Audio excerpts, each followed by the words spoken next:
बहुत समय पहले एक हरे भरे जंगल में एक छोटी सी चिड़िया रहती थी जिसका नाम था मीनू। मीनू बहुत ही चंचल और खुशमिजाज चिड़िया थी। वह हमेशा अपने दोस्तों के साथ घूमती रहती थी। एक दिन मीनू अपनी दोस्त रानो के साथ नदी पर बैठी थी। रानो अपनी दोस्त मीनू से कहती है, मीनू, क्या तुम्हें पता है हमारे जंगल के बीचों बीच एक पुराना और रहस्यमयी पेड़ है जो देखने में बड़ा अद्भुत है। ऐसा कहा गया है कि उस पेड़ के पास एक जादुई छाता है और वो छाता किसी की भी इच्छाओं को पूरा कर सकता है। मीनू ये बात सुनकर बहुत ही उत्साहित होती है। क्या ये सच बात है? तो मैं उस जादुई छाते को जरूर खोजूंगी। मैं कल सुबह होते ही उसे ढूंढने के लिए निकल जाऊंगी। फिर वो दोनों वहाँ से अपने अपने घर आ जाते हैं। मीनू रात भर उस छाते के बारे में सोचती है। उसे तो नींद ही नहीं आ रही थी। जैसे तैसे रात गुजरती है। अगली सुबह होते ही मीनू अपने सफर पर निकल जाती है। वो अपने सफर पर बड़े ही उत्साह के साथ बढ़ती जा रही थी। थोड़े आगे जाने पर उसे कालू कौवा दिखाई देता है। मीनू, इतनी सुबह सुबह कहाँ जा रही हो? मीनू जादुई छाते के बारे में उसे बताती है।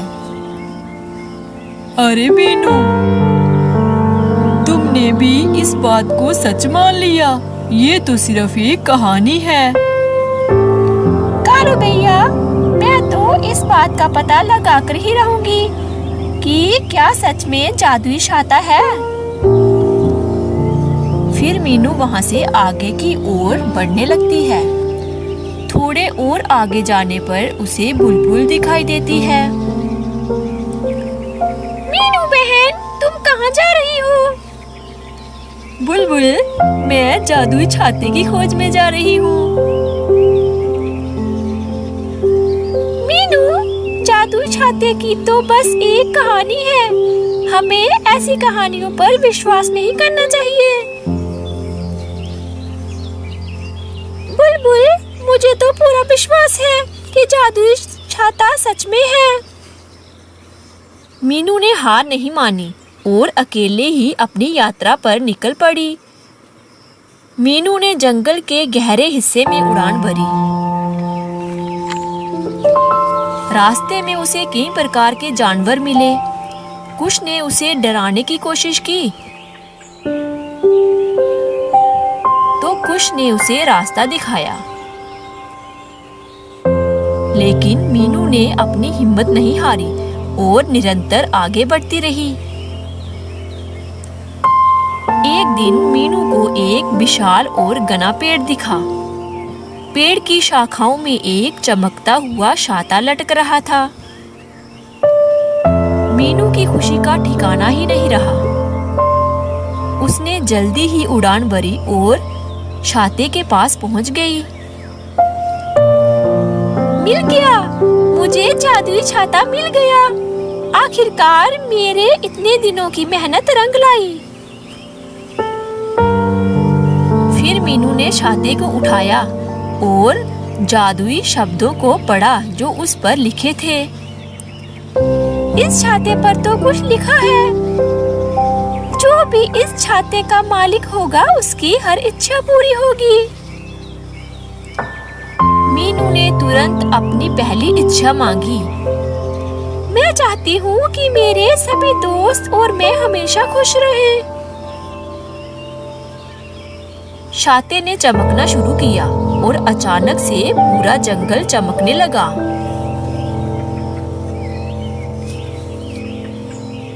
अरे, ये कैसा चमत्कार है! लगता है मीनू ने सचमुच जादुई छाता खोज लिया है।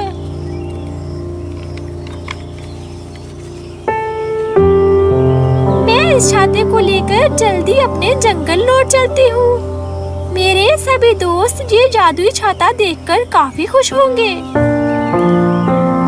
फिर मीनू वो जादुई छाता लेकर अपने जंगल की ओर लौट आती है। मीनू के दोस्त जंगल में अद्भुत चमक देखकर एक जगह इकट्ठा हुए थे। अरे वो देखो दोस्तों, मीनू आ रही है। उसने जादुई छाता ढूंढ लिया है। वो देखो, उस छाते में से कितनी चमक है। हाँ बुलबुल, हम सब ने तो जादुई छाते की बात को सिर्फ एक कहानी समझा था, मगर आज मीनू ने ये सच साबित कर दिखाया कि सच में जादुई छाता है। इतने में मीनू भी वहाँ आ जाती है। बुलबुल, ये देखो, मुझे जादुई छाता मिल गया। अब ये जादुई छाता हमारी हर इच्छा को पूरी करेगा और हमें किसी भी बात को लेकर कोई भी परेशानी नहीं होगी। फिर मीनू जादुई छाते से अपने लिए भोजन मांगती है और तभी उनके सामने फलों से भरी टोकरियां आ जाती हैं। सारे पक्षी जी भरकर फल खाते हैं। ये सब देखकर सारे पक्षी काफी खुश थे और इस तरह मीनू और उसके दोस्तों की जिंदगी खुशी खुशी बीतने लगी। उनका जादुई छाता उनकी हर समस्या का समाधान था और उन्होंने इसे कभी भी बुरी नीयत से इस्तेमाल नहीं किया।